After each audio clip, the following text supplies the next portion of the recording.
Yo YouTube!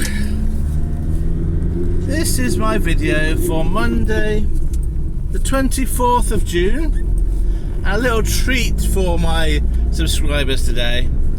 This is where I grew up as a teenager. I've just left my mum's house and I'm now on my way to picking up a job. So this is what I grew up with on my day to school. Well, this is my walk to school every day when I was a teenager, to get with the bus. I could just spend the rest of this video talking about the bits about this area that I remember, but it will be of no interest to anyone unless you happen to be on the same bus as me when I was in my teens. I'll just say this corner is where the bus was, so it wasn't that far away from my house, and that used to be a garage, that house opposite me, and it was converted to a house many years ago, as most things are nowadays in the rural areas. So my stats for yesterday, for Monday, are as follows. I got some fuel at the end of the day, so I've got a new average fuel price for this week, and my fuel price is going up, but it won't be reflected in this figure because this was the last tank of fuel that I bought. So it's 12.53 at the moment, but that will go up this week when I fill up again. I drove 351 miles, 351, and I worked for 11 hours. I earned £245 gross, 245. That was from 3 CX jobs. And then I spent basically £44 on fuel. It's £43.98. And that meant that I just managed to scrape my target of £201 after fuel last night. And the only reason that I managed to achieve that was because of my last decision of the day, which was to not go home, but to go to my mum's. So, let me run through the day in chronological order. So I didn't have anything booked in from the previous week, so I had to get up and sort of get a job there and then. And this is in the morning, and I was looking for about 7:30-ish, can't remember, and it was really quite quiet, so I had to kind of just go for anything that came up, just kind of try and bid on everything that was vaguely suitable, and then hope that I would get something going in the right direction before too long. Now I got a call at 5 to 9, and that job was going from Melton Mowbray to Leamington Spa.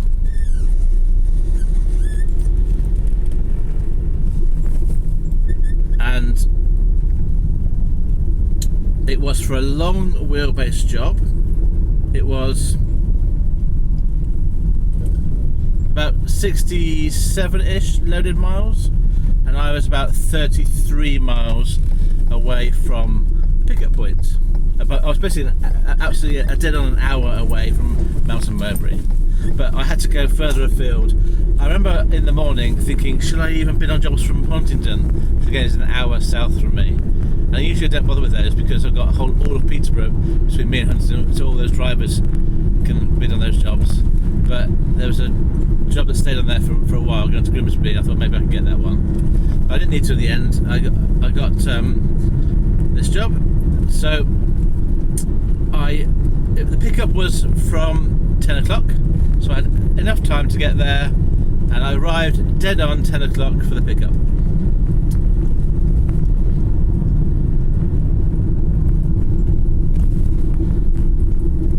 And at the pickup point, it was a little bit strange, and I'm going to describe to you what happened from my perspective. It wasn't a big deal, it just was a little bit frustrating from my end, and I think it could have been resolved better at the other end. So I arrived at this sort of industrial estate, the manufacturer stuff, and there was a clear sign for reception and quite a big unit. I would say it was either one unit that was quite small, but there was lots of. It wasn't clear as to whether the whole building was one business or whether it was multiple businesses.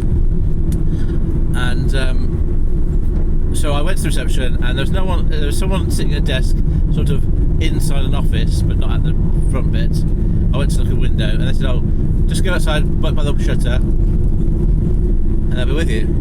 So that's fine. I went outside, and there was about 3 shutters. One was open with a big lorry doing something, and that was quite far away, so that's probably not that one. There was 2 of the shutters, and I thought, well, I'll go to the first one. That seemed to be the right one. And there was a bell, and I rang the bell, and it clearly didn't work. It didn't have a little light on.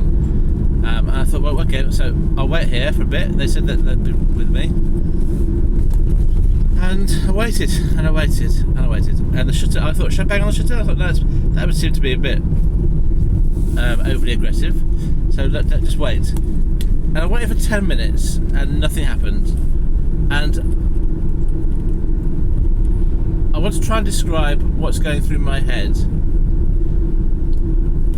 I don't know at this point if the person in the office has actually told the people in the warehouse that I'm there. I'm assuming, I'm basing it on, common sense and a bit of trust that message has been communicated. Now, isn't a very simple? It is a very simple message. You can't really go wrong very much. But I don't know that's happened. But it probably has. So that's why I waited for 10 minutes. So, but I also don't know. Am I at the right shutters? Because there's a pile of pallets between me and the next shutter, so I couldn't easily see without getting out of the van and going around. So I had a quick look, and there was nothing open either. And I just think, just let me know that you know I'm here from the warehouse. That's what I want to know. I'll wait for as long as you've got me to wait for, but I just want to know that I'm not waiting in vain. So for all I know, maybe the person in the office forgot to tell the people in the warehouse. Maybe she told them and they didn't hear. Maybe they didn't understand. There could be any sort of miscommunication from the office to the warehouse. And in my mind, it's these bits of miscommunication that my brain worries about. I want to be absolutely sure. Does the person that needs to know that I'm here know that I'm here? That's the first thing. And then secondly, I need to know that person knows I'm here. Me just being left on my own, assuming that they do know, it's pointless for me, because I could be waiting there for half an hour thinking they're going to come to the shutters, and they're not. They don't know I'm there. So I just need somebody to say, yes, I confirm you're here, just wait. I don't need to worry about the waiting so much, because that's part of the job. But I just want to know that they know I'm here. I want to know that they know. That makes sense. Yeah. Anyway, so I went back to that office, and I said, and before I said anything, she said quite impatiently, "Yeah, they know you're here. Just wait there." Or words to that effect. The thing that I didn't really hear the words. I just heard the tone, and the tone seemed to be frustrated. And I thought, wait there. I've been waiting for 10 minutes, no answer. I'm just going to double check. And I thought I could respond in a kind of. I could feel myself emotionally being a little bit put out by it. I thought, don't respond using my emotions. Just go back to your van and wait there. There's nothing you can do now. So I just said something vaguely like, "Oh yeah, okay," and went off. And sat in my van, and then about 5 minutes later, the shutters opened. So it wasn't that long after that point. But all I needed was to be told. Well, I've told you what I needed. And either just opened the shutters and said, "Well, can you wait there for half an hour?" I'd be fine with that. But not knowing is really frustrating. I'm guessing everyone finds it frustrating, but maybe it's just me, or maybe people like me. I find that sort of lack of communication really annoying. Not no, I'd say mildly annoying, not really annoying. There are other things that really annoy me. That's mildly annoying and irritating. Right. Anyway, in the end, and we're all very polite after that point, and very friendly and helpful. Oh, the only thing at the end, just a little thing, was there was a guy who used the forklift. There's a woman, a woman in charge, and a woman in the office who came out into the warehouse bit. And when I got loaded, I asked the woman who was closest to me, who used to sign my collection notes because there was no paperwork, and I said, "I've got a pen," and then she walked off without saying a word. Quite slowly, got herself a pen, came back to me, and obviously she didn't hear me, but the guy who was next to her heard me, and we were sort of looking at what was going on here. So anyway, it was all friendly in the end, just a little bit of lack of communication, from my point of view anyway. So I arrived at Leamington Spa at 11:30, I'm going to say, and I was offloaded. I'm trying to work out. It was a bit of a delay offloading, because I had to go to it was a I think it was a construction site. Well, no, it wasn't really. It was a big. I would describe it as being like a large depot, for want of a better word, but not like a distribution centre. It was more industrial than that, and there was sort of work going on within that. There's a security hut, and I had to sign in, and the guy that was sort of in charge